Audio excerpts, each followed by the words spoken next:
Shall we start? Hi everyone, I'm Ksenia. I'm CMO of Polkadex, and today we are going to discuss a very controversial topic in crypto, KYC, or Know Your Customer procedure. As we are trying to build a unique product on Polkadex, we will not do KYC in the usual way. And some time ago, we announced that Polkadex partnered with Kilt Protocol and Fractal to provide decentralized KYC and social KYC for our users. So today we have three great speakers. We have Gautam from Polkadex, Ingo from Kilt, and Julian from Fractal. First of all, very happy to gather you all at one event. And can you please introduce yourselves and tell us what do your projects focus on? Yeah, I'm Gautam. I'm co-founder and CEO of Polkadex. So Polkadex is a decentralized exchange where we focus on feeless swaps and order book based exchange. And we also focused on making the order book based decentralized exchange available to the masses.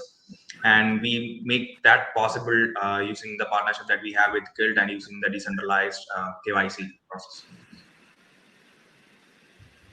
Right, then I go next. I'm Ingo. I'm the founder of Kilt Protocol. Kilt Protocol basically takes care of decentralized identities and giving the data back into the hand of the users. This is our mission. We've been building on the protocol and on blockchain like for the last 3.5 years, and we are very close to going live in the next few weeks with the system. And very happy to be here. Yeah, hi, I'm Julian. I'm Fractal's CEO and co-founder. And we started in 2017 to build infrastructure for the blockchain space, namely ID solutions. And we've recently also started our own protocol to make it easier to share data in a privacy-preserving yet data verified way. And we are very eager to see actually an expansion of KYC credentials on-chain. So I'm happy to be here. Thank you for the introduction. So I know that our partnership and the fact that we are bringing to life some really cutting-edge technology is not the only thing that we have in common. All of our projects are part of Polkadot ecosystem. So I think it would be interesting to hear a couple of words from all of you on why you chose Polkadot for your project. Yeah, that's a really great question because when we started out back in October last year, when we initially thought about how to implement a decentralized order book based exchange, because most of the order book based exchange in Ethereum, they're either dead or they're compromising the.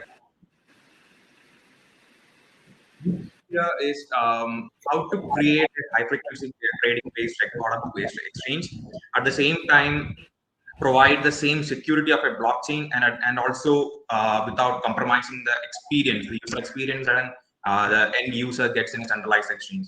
So we had two options, either to go with Cosmos or three options: Cosmos, Substrate, or Polkadot ecosystem, or Ethereum. But when you think about Ethereum, like when you think about Substrate or Polkadot, the main point is that in a Substrate blockchain framework that Polkadot provides is one of the powerful tools out there. And also the vision of Polkadot, like connecting different blockchains together, and there are application-specific parachains, is something that we really require. Because when you think about building an exchange, it is not only the order. There are a lot of other features or other functionalities that is required to successfully run an exchange. For example, the KYC part. The next will be the bridges with different blockchains, and also then the order. So the vision of Polkadot having application specific blockchains doing a specific function and enabling all these parachains to talk to each other. So this is something that we really like and we really believe in, and also it allows us to scale up a lot because we are application specific and not general like Ethereum. So that's one of the main reasons why we chose Polkadot. And on top of that, Polkadot is all about networking, because today morning I was talking to another team from the same ecosystem, and we were talking about the networking efforts. So in Polkadot, you get to bootstrap networking. So the networking effect of Polkadot and substrate-based chains are much higher compared to all the other ecosystems. So this is something a new project can always leverage and make use of to build a much bigger project. And on top of that, application-specific blockchains like Kill Protocol, which enables us to completely delegate the work of the KYC and getting ourselves regulated for the order book. And also, while doing that, we are able to bring institutional liquidity. So this is all possible because of the Polkadot ecosystem and substrate blockchain framework. So that's my take on why we choose Polkadot as the ecosystem for PolkadotX. Ingo and Julian, what about you? Okay. Yeah, so when we were looking at decentralized identity, obviously we were not alone in the market, and we saw other projects out there, and we looked at them and we saw them not being really 100% successful, and there must be a reason for that, and sometimes it's a technological reason. And then we looked at it and we talked to potential users, which are mostly also industry, because identity doesn't only affect people, it also affects things. It can be in the Internet of Things world. It can also be services which have identities. So we looked at industry and asked industry why they wouldn't use the solutions which were at hand. And there were actually two reasons for that. One of them was that either if you use like Ethereum, a permissionless blockchain, then you have to write a hash of the credential or something to the blockchain, then that costs something, and this is the gas price. And industry basically says, well, that's a beautiful system, but we don't know how much the gas price is. And if we have to do 20,000 credentials every day for cheap product, and then sometimes the gas price for anchoring it on the blockchain is 20 cents, and sometimes it's $20, and then we can't know, or production costs, so we can't work with it. Okay, and then the other solutions, or some other solutions, we're using things like Hyperledger, so permission blockchains, which solve this price problem, because you always know the price of the transaction, well, I guess it's permissioned, but then of course you still have to trust somebody in the system holding the blockchain, running the blockchain and holding the credentials in the end, or holding the hashes of the credentials. And this is exactly what you don't want when you want to go in a decentralized manner. So you have a dilemma between either you have truth, mathematical truth in the system, or you know the price. And we were looking for solutions around that. And then in 2018, Polkadot came up with this idea of having parachains where you basically lease the security over a longer period, and then you can control your gas prices, but you still are connected with a permissionless blockchain which secures or audits every block that is being made.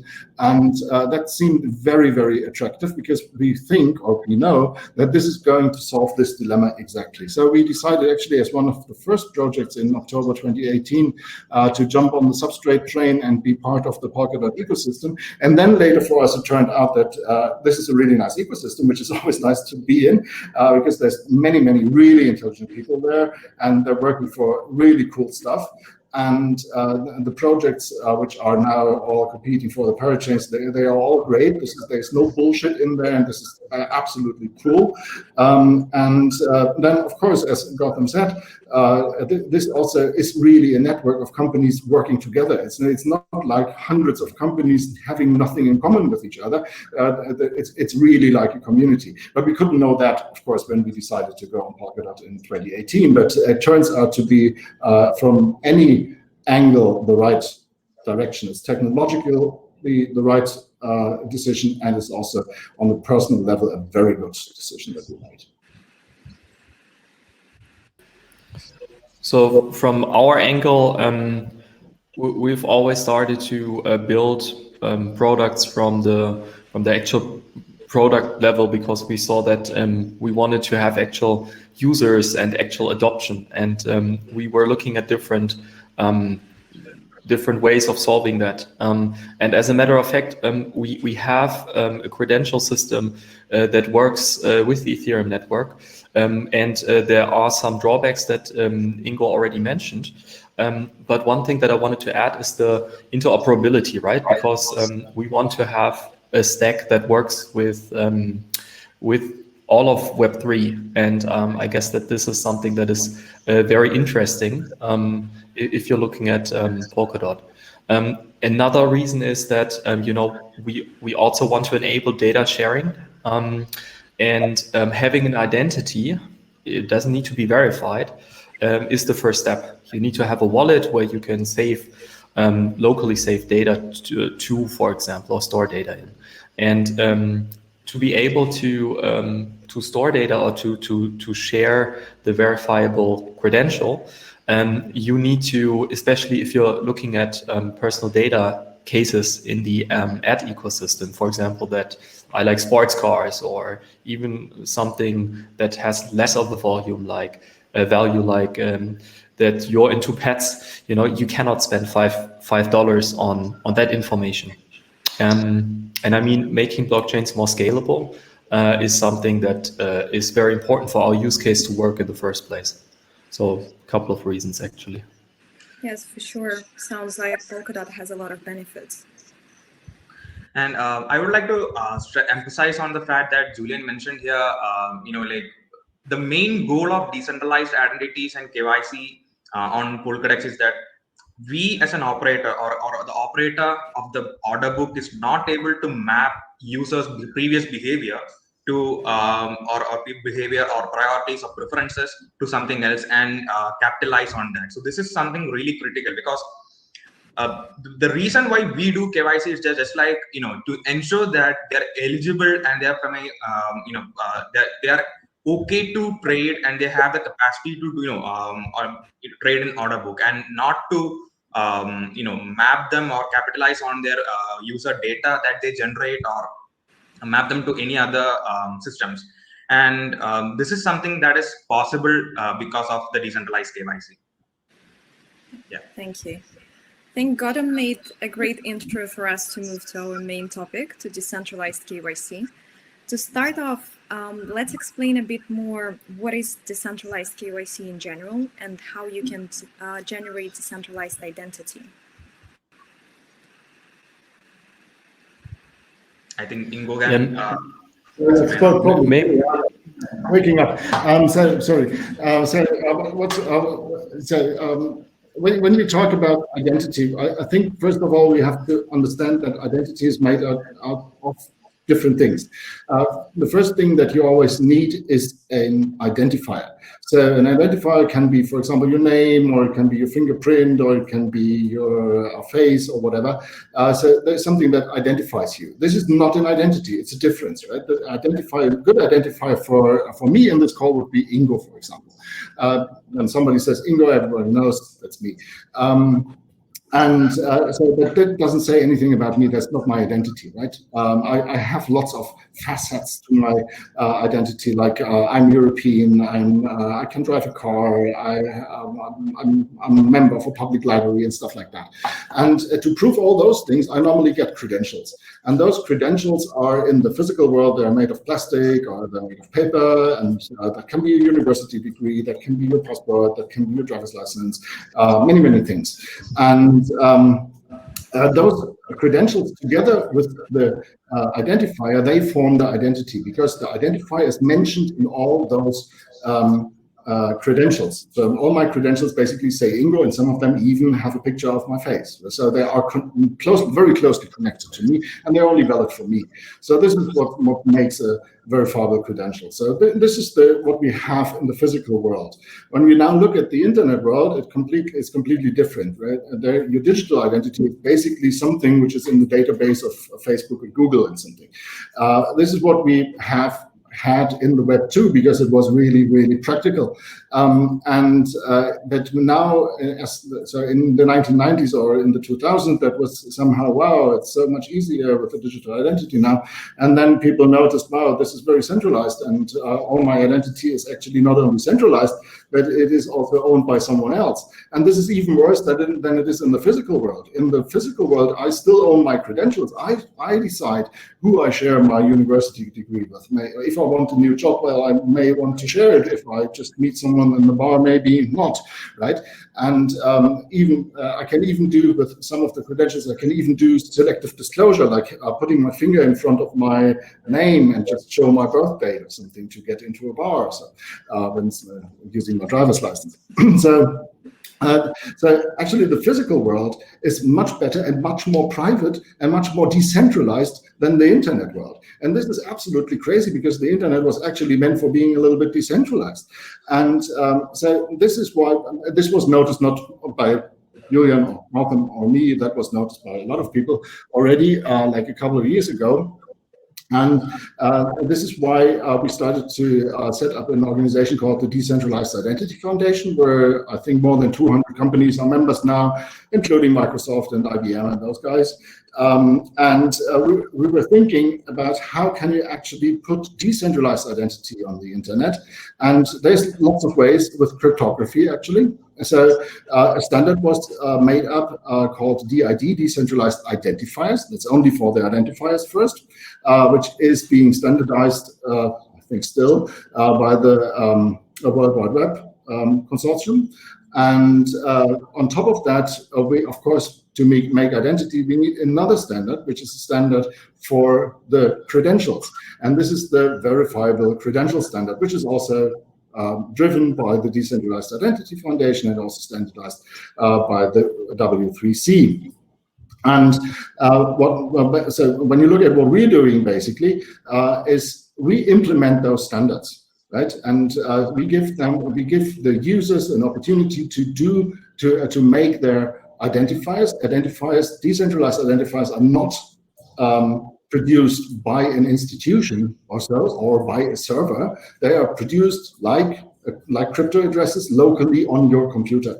So you can make your own decentralized identifier, and then you can share it, and you can anchor it on the blockchain, so that you can share it with other people on the blockchain. You don't have to, right?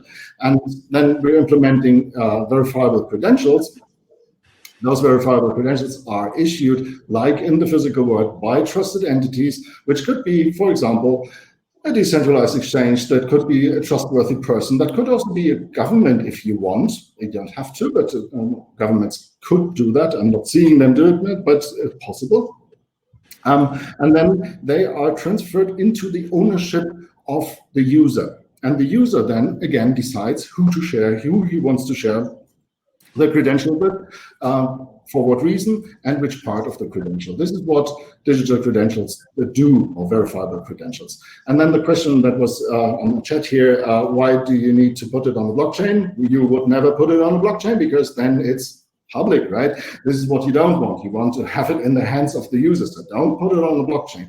What you can put on the blockchain, and this is where blockchain becomes really useful, is you can take a hash of the credential as the attester, as the issuer of the credential, and put the validity of the credential on the blockchain, so that any verifier who sees the credential, so I show the credential to someone, and then someone can look it up on the blockchain and see if it is still valid. This is what you need a blockchain for, because the validity of all the credentials together is a huge asset. And this asset is so dangerous when it is in the hands of a government or a single company that you definitely don't want that. You want this on a decentralized place where a decent governance, which is democratic, decides on what is happening with that. Otherwise, we have a concentration of power, which is even worse than we have today, right? So this is one of the use cases where you actually really need a blockchain, and this is what we are building. This sounds very exciting. Maybe to take this and make it very specific, because when we got into that space, there was a lot of theoretical approaches to it, and we always thought about, like, okay, where can I go and create it, right? Because there are standards, but that doesn't mean that the users are able to just do it themselves. Kind of like SMTP is a great standard for sending mail, but you still need to have a mail client because you're likely not going to code it yourself. And this is why we went with Fractal and did still the authentication thing itself. So we actually do go ahead and check identities, but we didn't really want to keep the data necessarily. We didn't want to be involved in the authentication process. We always wanted to find a way how to give this power to the user to permissionlessly share the credential if he or she wants to. And so what we did is after you go through a typical Web 2 journey where you actually authenticate yourself, we issue a credential if the user wants to a wallet.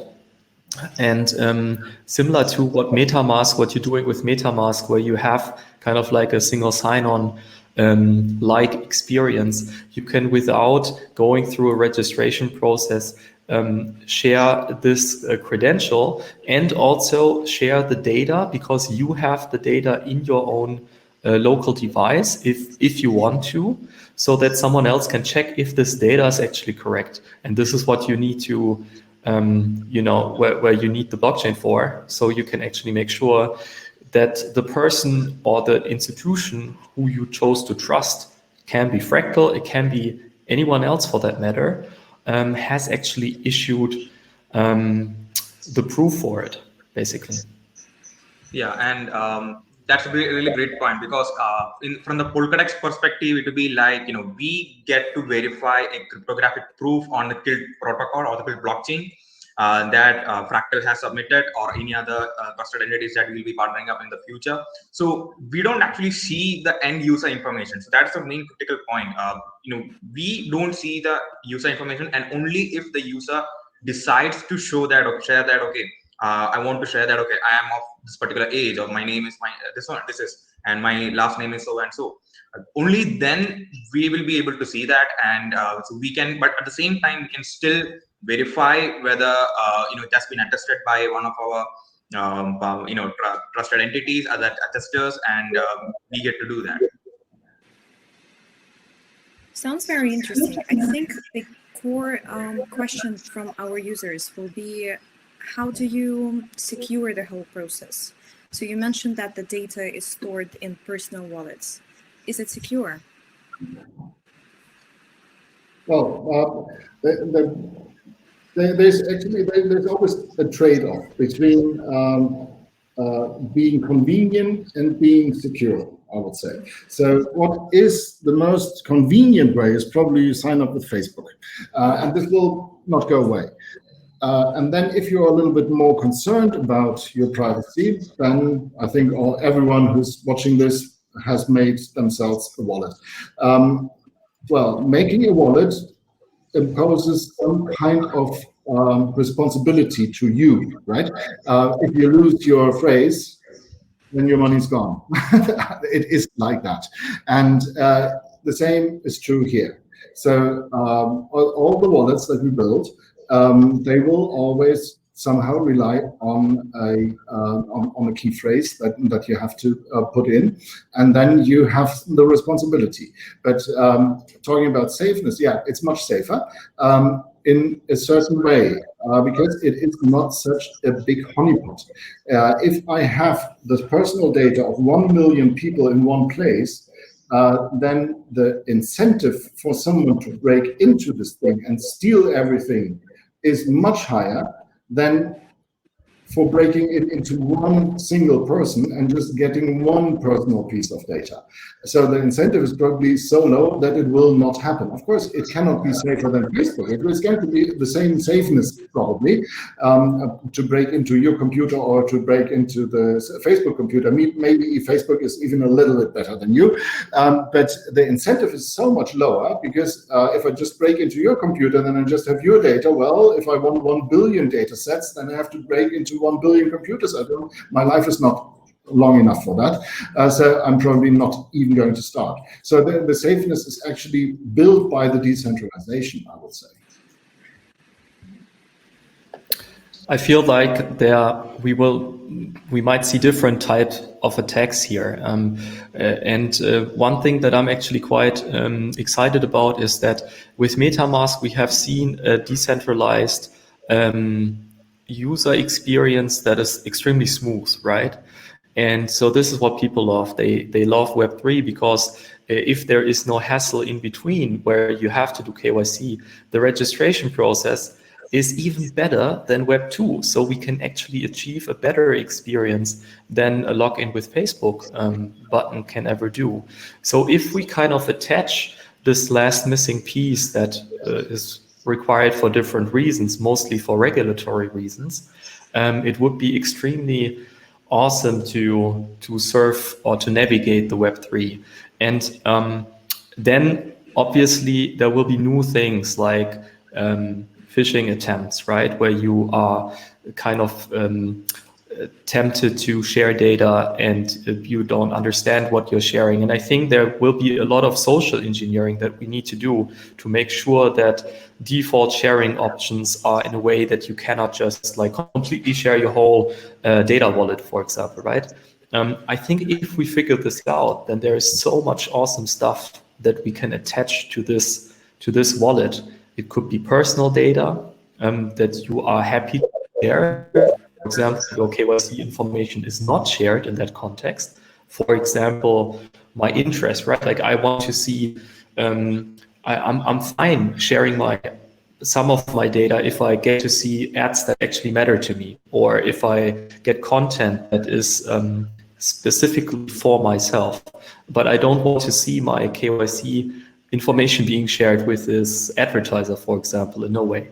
And that's going to be the tricky part, to kind of rewire the way how we then share this data. But I think the first starting point is around having a really good basic fundament, a protocol like KILT, where we can build this on. Sure, this sounds great. I think our audience now has a better understanding of what is decentralized KYC. So let's move from what you're doing to why you're doing this. Sounds like a very exciting piece of innovation, but people in crypto are divided into two groups.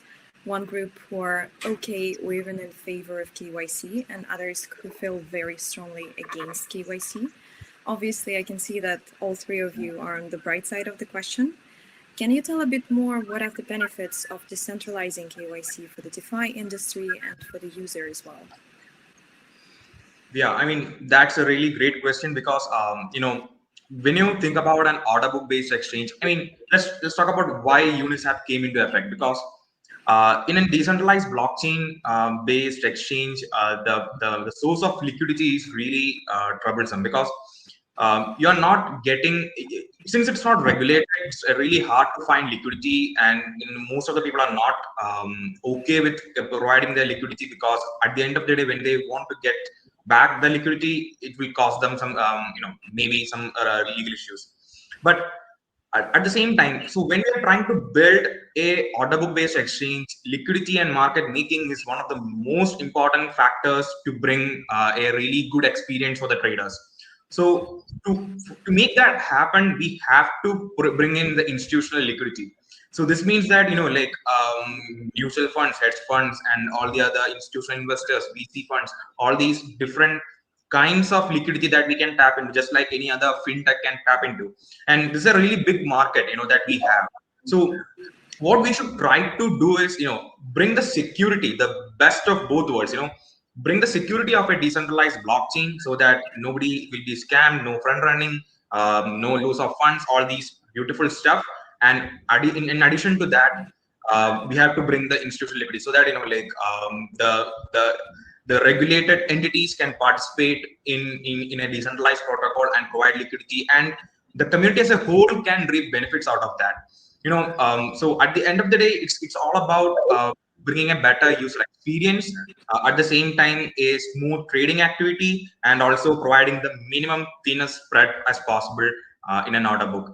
And I think we were discussing last day, right, regarding why we are doing this, why decentralized KYC is a big important part, because you were mentioning that the fintech in the industry is like more than $1 trillion industry, and it's really sad, if you're not doing KYC, we are missing out on a lot of liquidity and a lot of opportunities in that particular space. So that is the main answer that what I think, why we are doing decentralized KYC, and that too specifically for the order book and not for the other part, because for Polka pool and the feelers swap mechanism and all these, for the rest of the blockchain doesn't require the liquidity, doesn't require any need for KYC, and it is completely non-KYC'd, and the order book part, which really requires a lot of liquidity to make it work, that requires the KYC, the decentralized KYC, and it enables us to provide institutional liquidity into the system.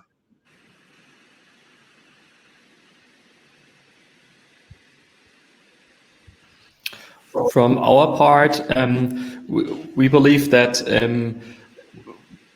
there is regulation that is in place, and we need to solve it somehow, and we need to make it as painless as possible. I mean, we can argue about it, but it's there, and we feel like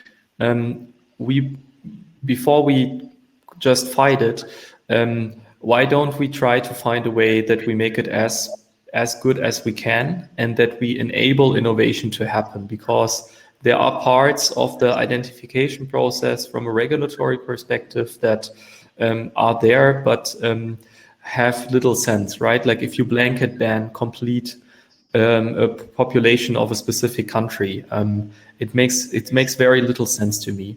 But we know this from just personal interactions. Sometimes you need to provide some type of identity to come up with a trusted way to enable certain types of transactions to happen in the first place. Like you wouldn't be, you wouldn't trust a complete anonymous person with your car, for example. And that is a way how to establish that. And I think that once we bring the very first fundamental steps on chain, then we can start innovating. For example, suddenly I don't need to know the name. I just need to know that someone has been verified at one point, right? And this is what we're trying to do. And there is so much innovation that can still happen. For example, Kill's recent proposal for a social KYC, which is very interesting, because at that point, you might not have the regulatory scrutiny there, but maybe regulators find out that this also works. It actually does what it's supposed to, and suddenly we don't have this industry where you have to like re-KYC all the time, where you have to rely on official documents, for example.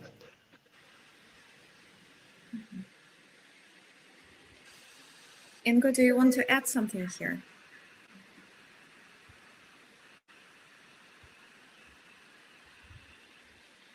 Okay, I think we lost connection with Ingo. Yeah. Okay, let's move to the next question then. Gautam, in case of Polkadx, do users have to KYC for all the features, or is it just for a particular set of features?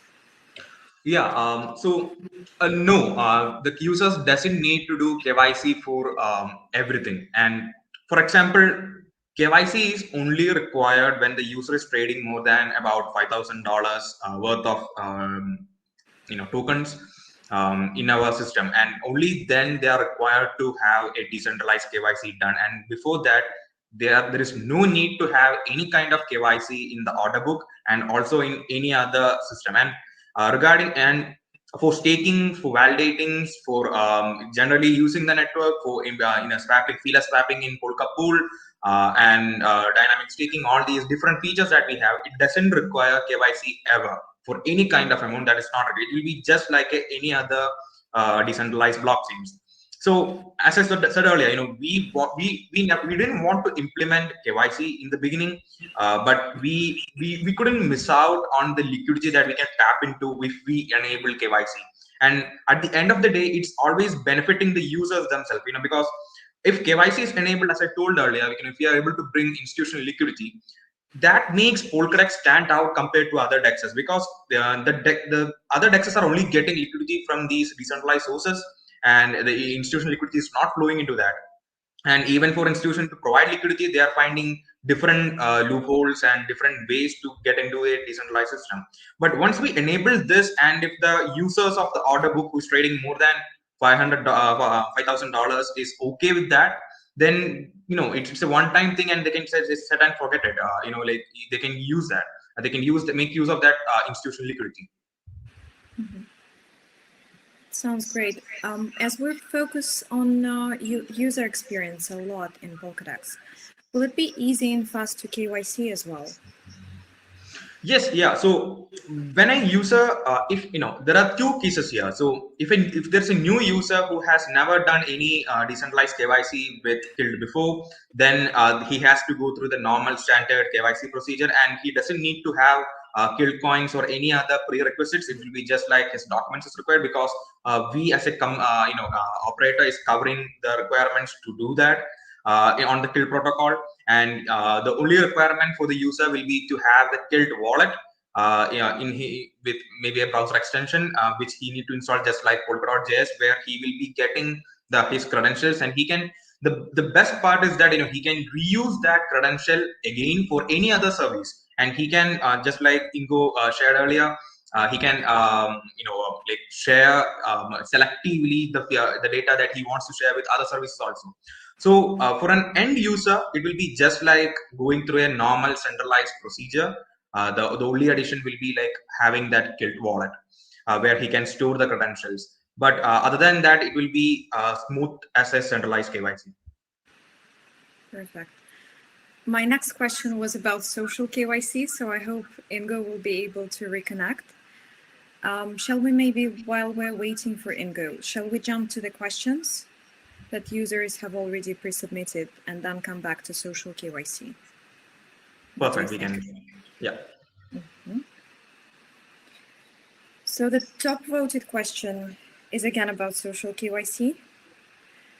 The second one, with you, decentralized KYC and social KYC, how do these two different technologies come together in one Polkadot platform? And will this be a solution for future new users? Oh yeah, so decentralized KYC is only required for the order book, and it is a full-blown KYC that is required to be to be a regulated exchange. At the same time, the social KYC is required only for council. So I'm like, you must be familiar with the concept of identity in Polkadot, where there's a attester who can attest the certain credentials of any user in a council or a technical committee or in treasury management. So we're trying to implement social KYC in such a way that social KYC will be implemented for anyone who is part of the council, so that the community can uniquely identify who that particular individual is in real life, and his social, maybe like social media, Twitter, or something of that sort, so that they can reach out to them if something goes wrong. For example, Polkadot is implementing a recovery feature, so that if somehow someone loses funds, forgets the private key, or does something stupid, then they can always go to the council, where it will be like a decentralized customer care basically, and they can reach out to the prominent members of the council using social KYC, by identify them on the blockchain, and then reach out to them for helping them out recover the funds. So this is a mechanism to map the council members and the members of the governance with the real life, so that the actual real users who really want their help, to reach out to them and help them. So this is a way, it's a convenience feature that we are adding on top of the existing council and the governance of Substrate and Polkadot ecosystem, so that it will be really easy for them to identify and reach out in case something happens on Polkadot. Mm-hmm. Got it. Let's maybe skip again the question about social KYC while Ingo is reconnecting. So the next question is, Polkadot and Fractal will use Guild protocol as the basis infrastructure to manage KYC credentials required by Polkadot. Does this mean Polkadot's customers have to pass social KYC with the help of Fractal and Guild? Is one of your missions to build a perfect decentralized exchange with social KYC system?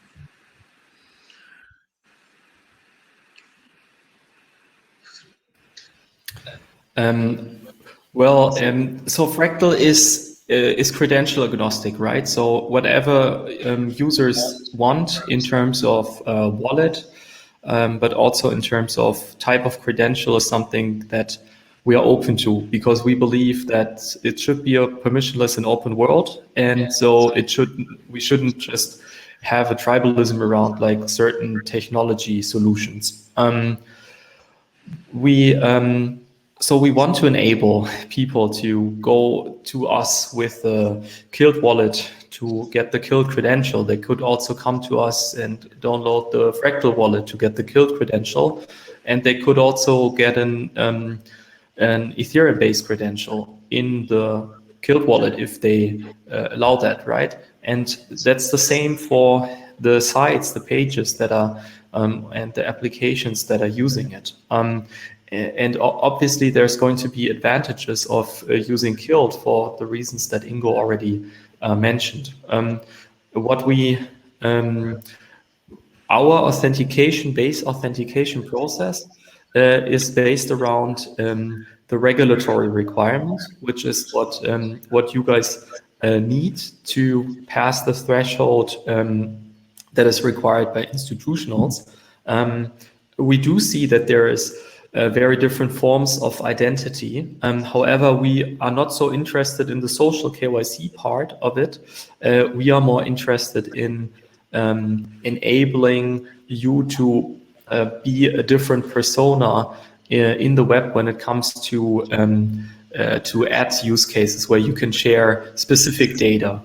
So we will be there for your, let's say, hard authentication, that is a regulatory authentication, and we will provide the credential for it, and provide, whatever wallet could be your ad blocker with the same functionality. So whatever you're most comfortable with, browsing the web is where you can store your identity. But now that Ingo is back, maybe he can tell us a bit more about the social KYC part of things. How does it work? How do you implement it? What do you use it for? Yeah, first of all, sorry for dropping out. That obviously it's too hot in Berlin for the hotspot here. It gets up, so I'm not connected via my phone.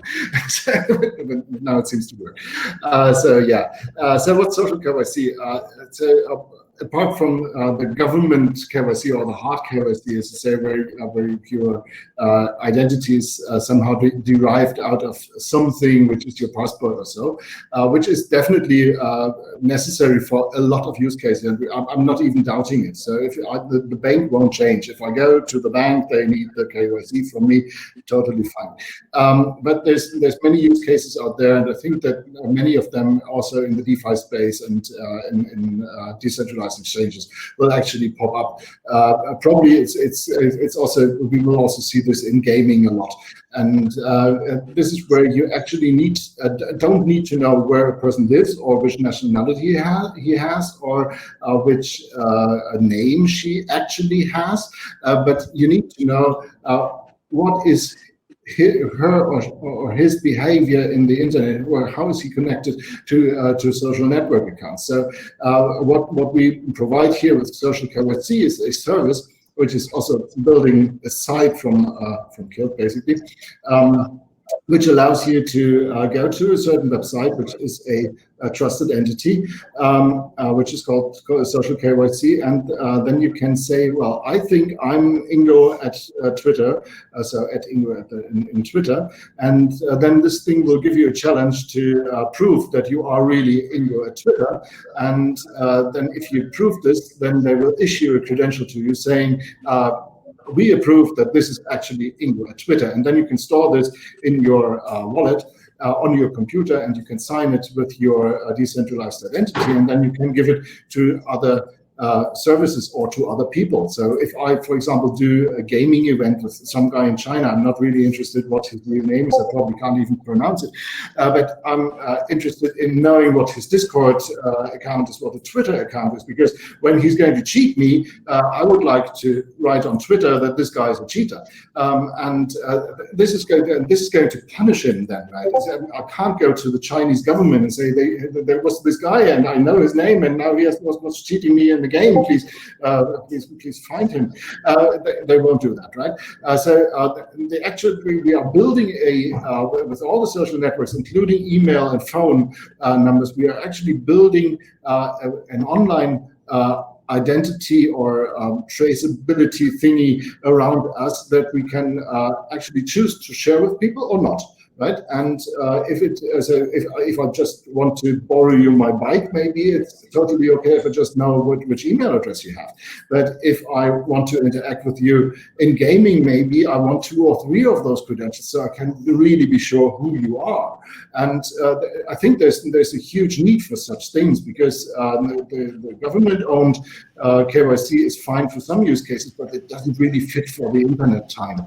That's why we started building the social KYC service, which is building also nicely on the blockchain, because we think it's really valuable for many, many use cases. Well, we don't push in any dedicated use cases, so we think it's valuable in many, many situations. Yeah, just like having verified Telegram accounts, right? That would be a good start. That would be interesting, wouldn't it? Maybe not for everyone, but it's not like mandatory. You can do it or you cannot do it. But maybe there's some services that you can only use when you have 2 or 3 credentials sent to them, which would be fine, because it's somehow protecting the services, and also protecting the users which are in there, to know that they somehow have verified people around them, without disclosing anything that could be found by a government or so, or whatever. Yeah, scammers probably wouldn't like that. I think it's an interesting point that social KYC can be kind of a protection or justice measure in some cases. That's great. Sorry. My last question. Also in a decentralized. I think it's cutting off a bit. Sorry about that.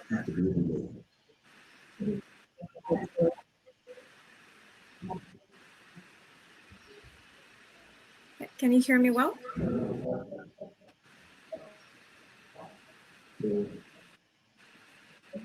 That seems to be breaking up. But I think we got the idea.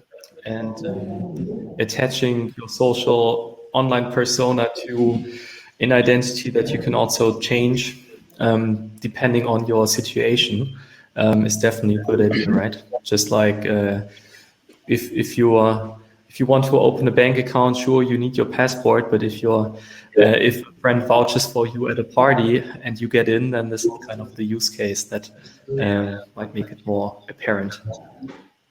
Sure. I have the last question to Gautam about social KYC.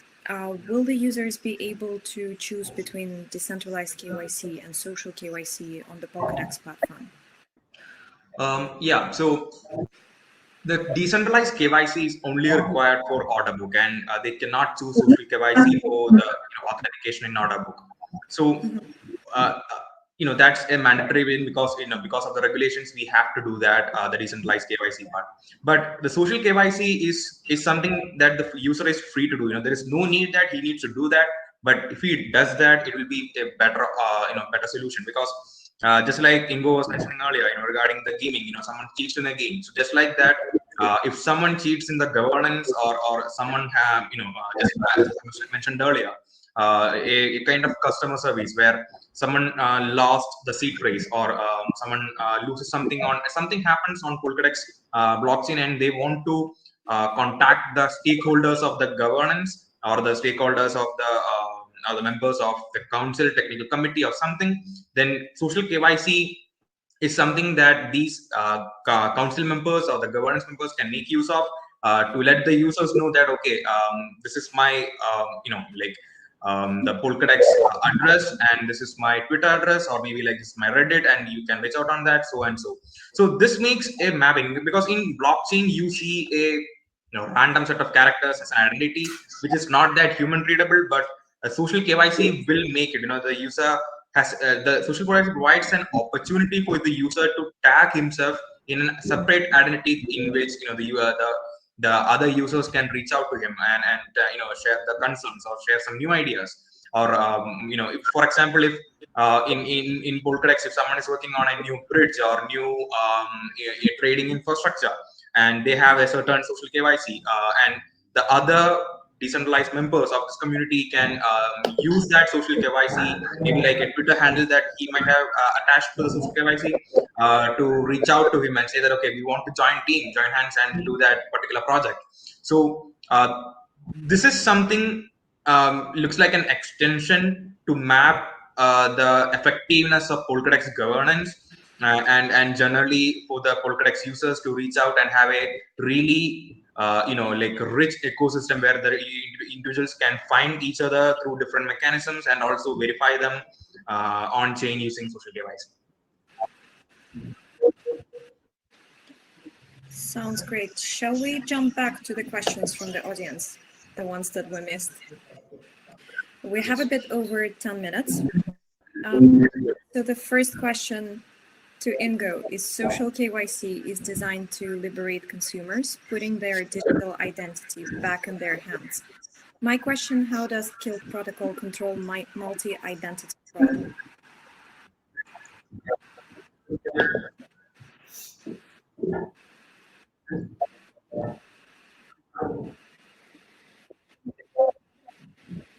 I think Ingo is having some issues with the connection.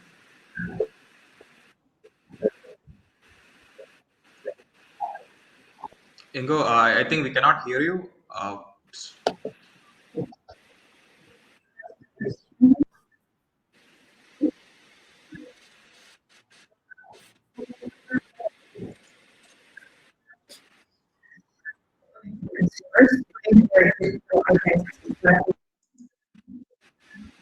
Yeah, still nothing coming up. Yeah, now you're on. Yeah.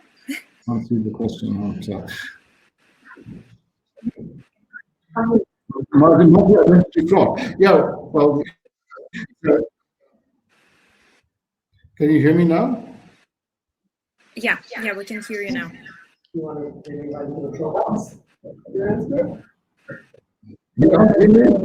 Okay, I don't know.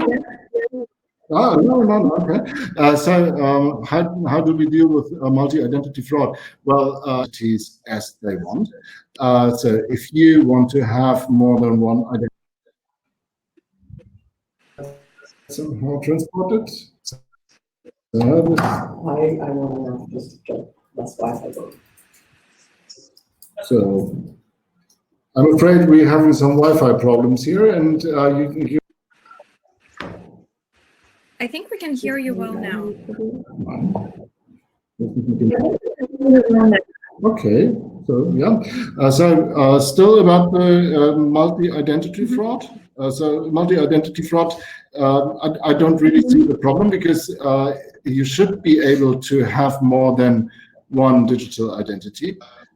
If that is the question, we wouldn't restrict a person to a single identity, because I may have different identities by day and by night, because maybe I have a work identity and I don't want to mix it up with my private identity, and then I will probably do have both.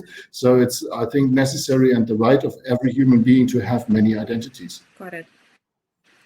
There is another question about how do you ensure user data remains secure? We discussed it during the talk, but if you want to add anything, do you think we explained everything?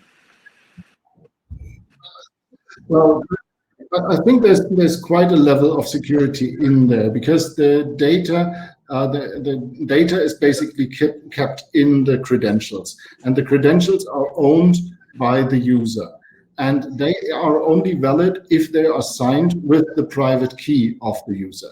So as long as you are able to protect your private key, like you are probably also able to protect your private Bitcoin key, you are able to protect your data. Because if I come with your data and steal just your credentials, and then I send them to Julian, he will see that they are not signed by you. So they are protected even if they are stolen. Okay, got it. Another question about social KYC seems like a very hot topic. Social KYC verifies users' internet identities by proving control over their social accounts, LinkedIn, Twitter, TikTok, Discord, GitHub, etc., email addresses or phone numbers. My question, what if the user account gets hacked? Very good question. If a user account gets hacked, let's say in LinkedIn, then somebody may go and produce a credential on your behalf, but still then this person doesn't have your private key. So he will always have to send the credential with his private key. And if you, as a service, would ask for more than one credential, you can be absolutely sure that this is not hackable, because then the person, the attacker, would have to hack 2 or 3 or 4 or 5 different services for you only to actually impersonate you. So it's always recommended that a service asks for more than one credential, because one credential can be hacked, but 5 credentials or 3 credentials basically theoretically can be hacked, but this becomes very theoretical then. Sure, sounds good. The next question is, there's a lot of misuse of personal data with companies or organizations. So how does your team respond to that? And I think this is the question for all 3 of our teams.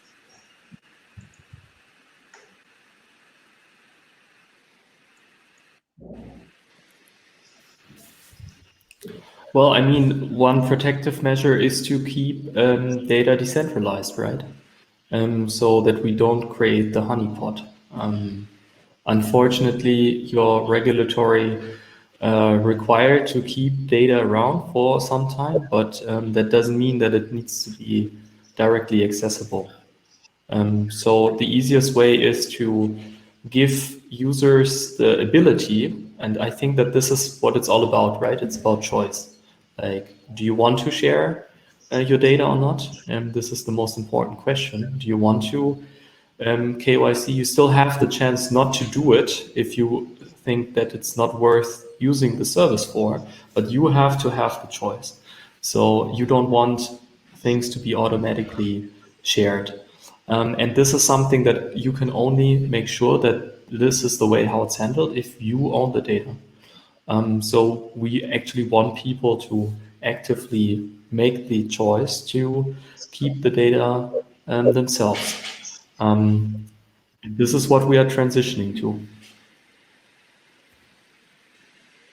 Ingo, Gautam, do you have anything to add? Yeah, I don't have anything to add to that. That was the perfect answer, I would say. Just decentralize it, and then you're much safer than you were before. Perfect. Yeah. I think we have time for maybe 1 or 2 other questions.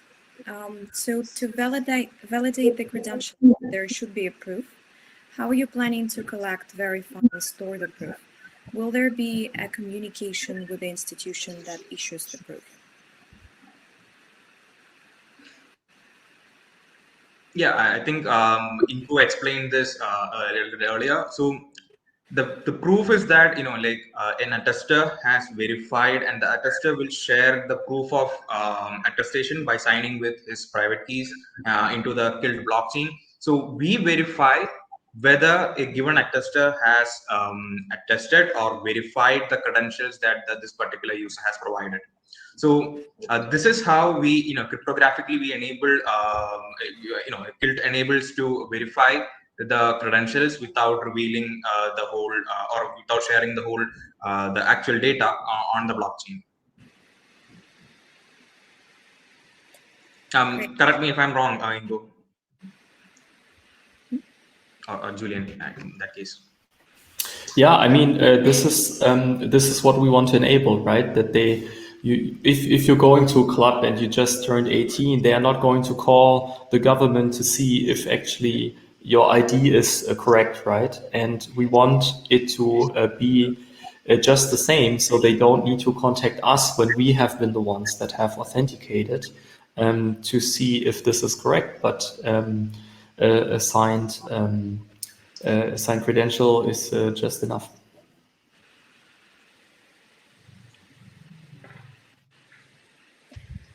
Great. I think our time is running up. We had the full hour. So thank you very much for joining. I feel like it was a really comprehensive overview of decentralized KYC, social KYC. So hopefully our users now know what is happening. Thanks, Xenia. Thank you, Xenia, Yeah, for yeah. organizing this. Thank you very much, and sorry for the. Thank you, Julian. Bye bye.